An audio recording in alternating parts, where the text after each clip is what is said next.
because what happens next showed that whatever was there wasn't going to put up with my nonsense. I try to get back to reading, and the next thing I know, the box fan that I had mentioned earlier somehow flies out of my window on the second story, mind you, all the way across my room and almost, very narrowly, hits me in the head.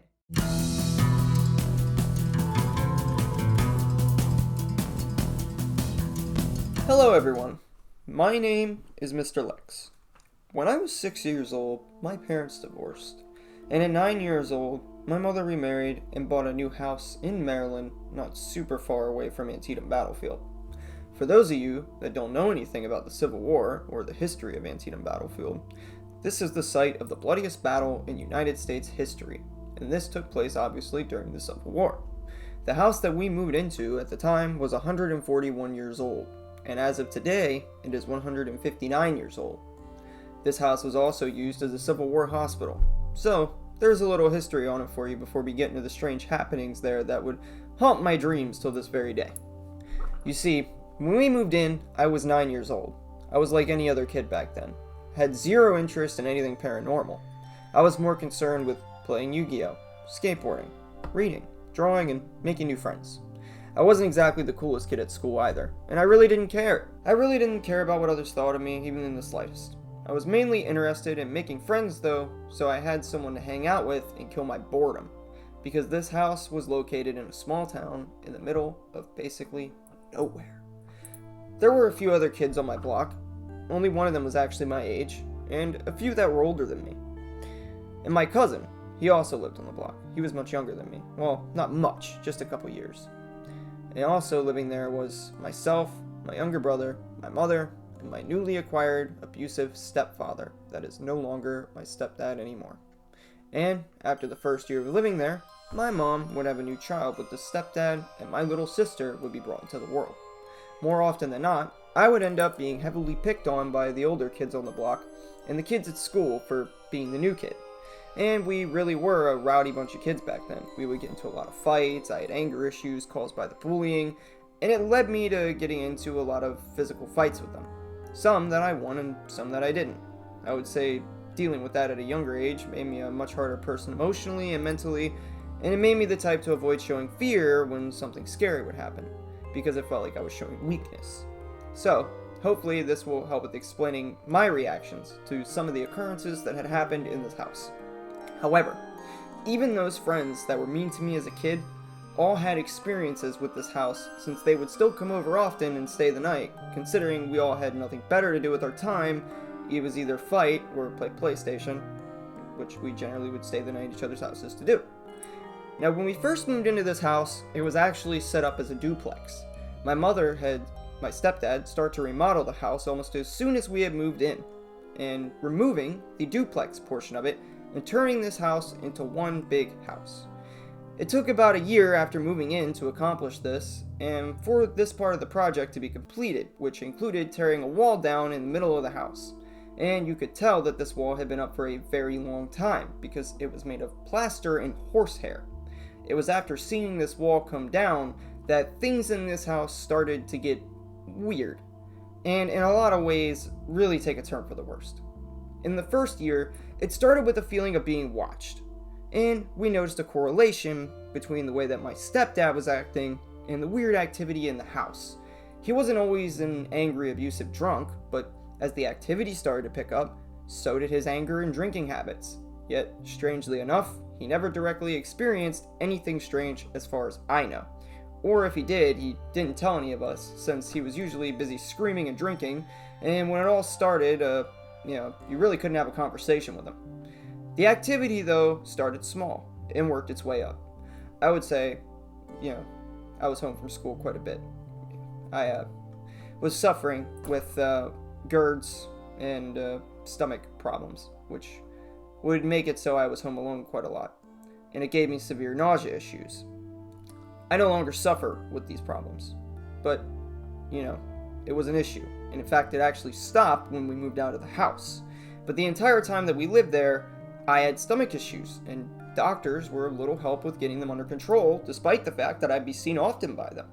However, because one of these issues resulted in me missing a lot of school, particularly the nausea, I would be home by myself a lot, while my mother and my stepdad were gone at work, and my brother, well, he was in school.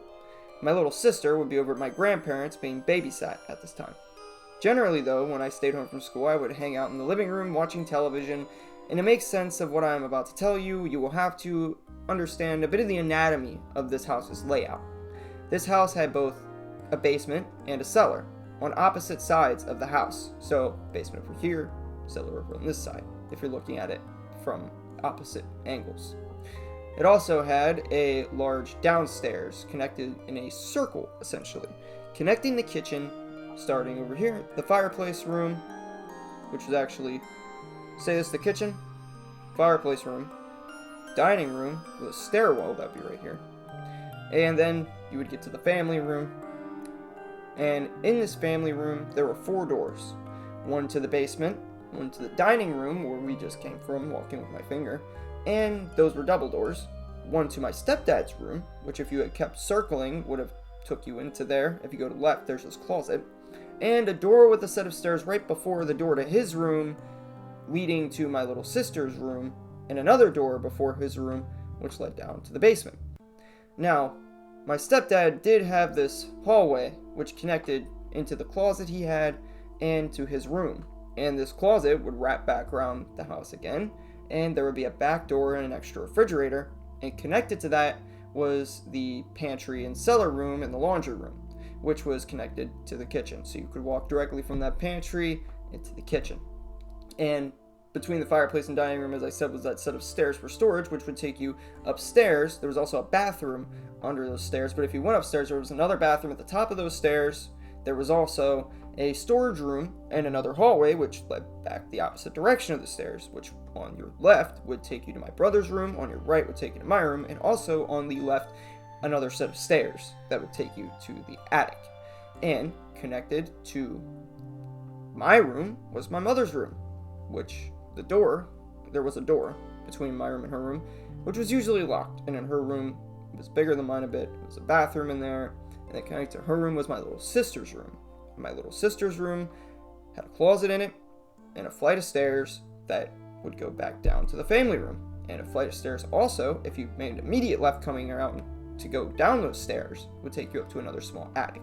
There was 2 separate attics in this house.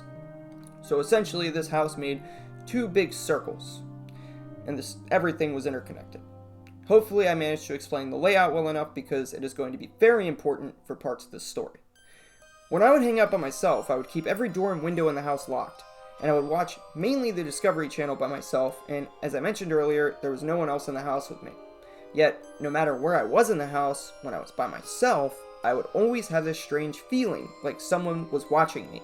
And I don't just mean watching, I mean it felt as if someone was always right behind you, staring straight through you, to the point that you had cold chills running down your spine and all over your skin was goosebumps. Despite the room being warm from multiple wood stoves, there was 2 different wood stoves downstairs. Yes, they're in different rooms, but they kept the whole downstairs warm. And it got even weirder when I started hearing noises. These noises coming from upstairs. Remember, I'm in the family room. These noises started upstairs in what could have been the worst possible place for me. Now I remember that I'm the only person in the house and I'm watching television, and I hear what sounds like extremely loud boot steps on the floors above me, as if somebody is wearing heavy work boots, walking from my brother's room to my room, and across these hardwood floors upstairs, starting in his room and working their way over, moving into my mother's room, which is right above, about where I was sitting. It was under my mother and my sister's room. Then this noise would move its way over to my sister's room, and it would get louder and louder and louder, as if someone was walking down the stairs, leading to the family room, where I currently was. There's no one in this house but me. Everything is locked. I would know if someone came in. You need a key to get in. The windows are all locked. There's no way anybody's getting in. I look over behind me, and the couch I'm sitting at, which is facing away from the door towards the television. It's away from the door to go upstairs to my sister's room, away from the door to the basement and my stepdad's room. I looked over and I watched as the door that was latched, which led to the stairs to my little sister's bedroom, slowly creaks open. And yet, there's no one there. It takes every ounce of courage that I have to get up and go over to those stairs and see what just caused this door to open and the loud bootstep-like noises that I was hearing. Yet, no one is there. There's nobody on the stairwell, and I venture up the stairs into my sister's room to investigate, and into my mother's room, and I notice all of the upstairs doors were wide open, when they should have all been closed, especially the door to my room from my mother's room, which was supposed to be locked on my side, and I locked it. This freaks me out, and here I am with no one else in the house to be found. And after hearing these loud footsteps and the door to my room is sitting wide open, at this point, I'm a little bit bothered by this. So I make my way back downstairs. Later on, I would learn that I was not the only one that was in this house hearing these footsteps. My mother, my grandmother, and my brother all heard them too. And this would not be the last time that I would hear them. It eventually became such a common occurrence that I was desensitized to it, and would simply ignore it whenever it happened. It's also far from the creepiest thing that ever happened in this house, and would only be the beginning of what would become a myriad of strange experiences. The next thing that occurred actually happened to my mother and my sister, who was 2 years old at the time. They were up in my sister's room, and my sister had just started waving out the window in her room at someone, but there was no one out there, and she's on the second floor. And my sister would begin to tell my mother that there was a man in her closet that she would wave to often, and it would scare her. My mother didn't believe her and thought that she just didn't want to sleep in her room and wanted to sleep in my mother's room because there was a TV in there. That was until my mother one night was laying in bed trying to go to sleep and couldn't because I was in my room next door watching a comedy special on my television. I was laughing and carrying on, and suddenly my mother starts feeling like someone is watching her from my sister's room, since her room was connected to it and the door to her room was open at the time. She looks over into my little sister's room, getting up because she's so creeped out she can't sleep, and saw in the closet what she swore was a Confederate soldier standing in the very closet that my sister claimed she was seeing a man standing in. And it seemed that the vast majority of the activity that happened in this house took place in the upstairs of the house, but not always. This was followed up by another incident late at night where my mother was doing laundry and carrying a laundry basket around from where the wood stove was, and she was going past the stairs that led up to my room and my brother's room, as well as the bathroom and the storage room that we use. And what she saw freaked her out because she thought that she saw what looked like a pair of legs walking down that hallway from the storage room and the bathroom area over towards my brother and my room. Now let me add that it's late at night and my brother and I are in bed asleep because we have school the next day, and we were definitely asleep. And I didn't even know this happened until a couple of days ago when my mother told me about it, as I was asking about strange incidents that occurred to her and everybody else that lived there that I may not have been told about. So, my mother sees these legs walking across the floor, and she goes upstairs immediately to check, thinking that maybe me or my brother were awake, and she saw that neither of us were awake, and that both of us were definitely fast asleep and had not been up. Funnily enough though, something like this would happen to my brother on the same stairwell one night when he went to go to the bathroom. Only instead of seeing something at the top of the stairs, it was at the bottom. He saw a figure of a man at the bottom of the dark stairwell, walking to the bathroom. Once he got to the bathroom, he went in to use it, and when he came back out, he saw the same figure still there at the bottom of the stairs. However, he just assumed it was our stepfather. But when he asked my mother and him the next day if it was our stepdad, they both swore up and down that it wasn't. Until this day, he has no idea what he saw at the bottom of the stairs that night. It was simply a black shadow figure. Now, as I mentioned earlier, one of these things that I liked to do when I lived in this house was read. Back then, it was one of my only escapes from reality because, well, my reality, to be honest, was pretty miserable most of the time, whether it was school or my home life. So, I would read a lot of books. really anything that I could get my hands on and keep my interest, which wasn't hard to do. And I had a much better memory back then than I do now as I've gotten older. I would read anything from manga and art books to War and Peace and even the Bible, just for the sake of having nothing else to read and being interested by some of the Old Testament stories. I was never really religious, but my mother did have me go to church with her before, since our neighbor was a pastor, and the church she took us to always bored the crap out of me, and I never wanted to go. I didn't want to go and listen to some old man talk about a fictitious story from, at least I assume, fictitious story from, thousands of years ago, probably rewritten hundreds of times. Honestly, I don't knock you if you're religious. Believe what you believe in. I'm not saying you're wrong. I'm just saying at least this one specifically, bored the living crap out of me, and I did not believe in it. However, I did read the Bible, and it wasn't for religious reasons. The only reason I actually read it was because I had literally nothing better to do at the time other than to read it, because the neighbor had given it to me, so I figured I'd see what it was about. If I actually just sat down and read it, maybe I would enjoy it. So one day, when I was home again by myself, I was sitting up in my room on my bed, and I was at the time about 14 years old, and it was summertime. My mom was out bowling on this bowling league that she had joined, and my brother was at my cousin's down the road. My stepdad was at the neighbor's house drinking, and my sister was over at the neighbor's house with him. Me being myself for a few hours, spent that time reading the Bible because I was just that bored. This was the first time that I ever actually sat down and attempted to read it, because having nothing better to do and not feeling like drawing at the time, really it was just my only option. And I want to make it clear though, I really have no religious beliefs. This was purely me looking for something to do with my time. Please don't misconstrue it. I should also mention that when I was 12, I was already reading at a college level.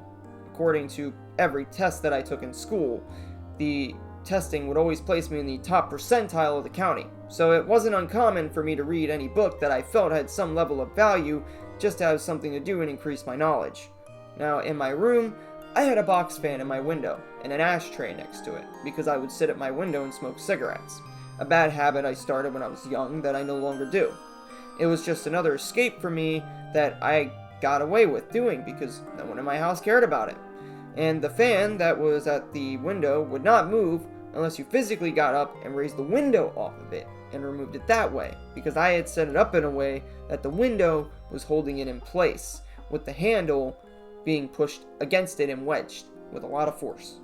Now, my room was rather large, so from where I was sitting in my bed, I was probably 15 or so feet away from that window with the fan in it. And this will be important here in a second. I also had this wooden closet where I kept a couple sketchbooks, a Nerf gun, and a dual disc, which had these two metal chains that were used to open these folding wood doors to get into it, with these big black rings dangling from the chains to grab them with. This closet was next to my bed, and what happens next is going to be one of the most extreme incidents that I experienced up until this point. There was a pull-out bed underneath of my bed, which was out since one of my neighbor friends had stayed the night before, and I had yet to roll it back in under my bed. Yet, I had got a strange feeling that someone was sitting on the lower bed next to me, looking at me. But I was too into what I was reading to actually look over and see what it was, since I got used to this feeling by now, and I honestly just didn't care about it anymore. The next thing I know, I hear a loud thwack from my closet, as if someone had just punched one side of it super hard, and I look over and I see the left chain on the closet swaying back and forth super fast, as if someone had just slapped the crap out of my closet with some serious force. Me being an angry teenager, instead of showing any fear, leaving the room, going to find somebody to, talk to get out of this room for now, no, instead, I freak out and start cussing and angrily yelling and calling out whatever to slap my closet and challenging it to do something else. And it was definitely a mistake on my part, because what happens next showed that whatever was there wasn't going to put up with my nonsense. I try to get back to reading, and the next thing I know, the box fan that I had mentioned earlier somehow flies out of my window on the second story, mind you, all the way across my room and almost, very narrowly, hits me in the head. But it misses and hits the concrete wall behind my bed, probably close to 20 feet from where the window was to the wall, because I may be 5 feet away from the wall on my bed. Amazingly, the fan still worked, despite all the shattered plastic, so I stuck it back in the window. But at this point, I was at a loss for words on what to do, because this thing just threw a running box fan at me really hard, and if I hadn't moved out of the way, I likely would have suffered some sort of serious injury from just how hard this fan had been thrown. So, I stopped reading and I started looking outside on the roof. I lit a cigarette and sat there staring out, expecting to see someone out there on the roof, but there was no one there. And when I hollered downstairs, there was still no one else in the house.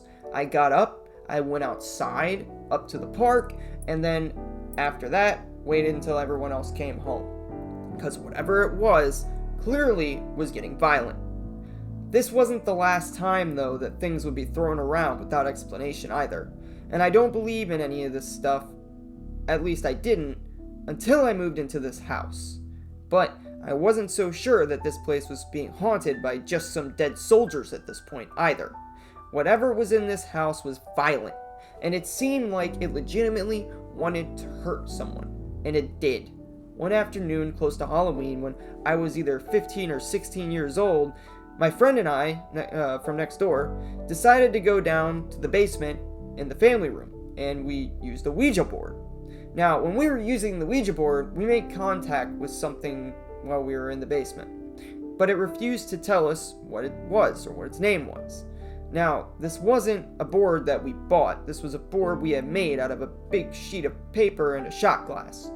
All the lights in the basement are off at the time, and the only thing providing us any light were the candles that we had lit to see this homemade Ouija board. Now, I'm not sure what we were hoping to make contact with, but we did make contact with something. And we asked it questions, but rather than answer them, the board started making threats, which led us to end the session and go back upstairs. And as we're walking back up the steps to the living room, we see my little sister standing a couple feet away from the dining room table, and we both witnessed from across the room, maybe 30 feet away, what looked like something pushing my sister into the corner of this wooden dinner table that she was standing near. And she very clearly was not moving before this, and it looked as though something had pushed her up off the ground a bit and slightly angled her enough that her face just hit the table, and it gave her a black eye. We both saw it. Neither of us had any explanation for what we had just witnessed, and we just so happened to have been using the Ouija board right before this in a session where the board had threatened to hurt someone, but it never specified who it was going to hurt. Eventually, my mom would move us out of this house, and after my abusive stepdad was removed by Child Protective Services because the school had actually reported him for beating the crap out of my brother and I, and my mother would be unable to continue paying the mortgage after this. And we ended up leaving, but the bank had yet to foreclose on the house, so for a few months, we were still able to go back there. We had a lot of our belongings still in the house, and I had recently gotten to my first serious relationship with a girl that I went to high school with, and this relationship would last about 2.5 years. At one point, my mother allowed me and my girlfriend at the time to stay a weekend in the house by ourselves since she still technically owned it. Other than the same typical noises and strange feelings of being watched, that weekend for the most part was pretty normal until the last night of our stay. We had went to bed a little before 3 a.m. and we were sleeping in my little sister's old room with the door closed. Everything seemed normal, and every door and window in the house was locked. We had left some stuff like bread and condiments out on the counter downstairs in the kitchen, and we had stocked the fridge with food for the weekend. When we come back downstairs early the following morning with very little sleep, we had came down to find all of our belongings, not just the food, everything, flung on the floor and many things broken. Every room downstairs was like this, and the creepiest thing of all was this full-on vacuum cleaner, one of the ones that you vacuum carpets with, that was located all the way on the other side of the house in my ex-stepdad's room, probably a 75-foot walk around the house to go to that room. Where the doors were closed, somehow ended up all the way on the opposite side of the house in the fireplace room with a cable completely unraveled and dragged from that room into the family room. This vacuum cleaner had to have been moved at least 70 or 75 feet by itself. So, it freaked us out because there's no way that this thing just moved all the way across the house on its own, and everything else has been thrown all over the place. Clearly, something went down. There's no windows broken. All the doors and windows are still locked. The house was just wrecked. To be wrecked, we don't know why. We certainly didn't do it.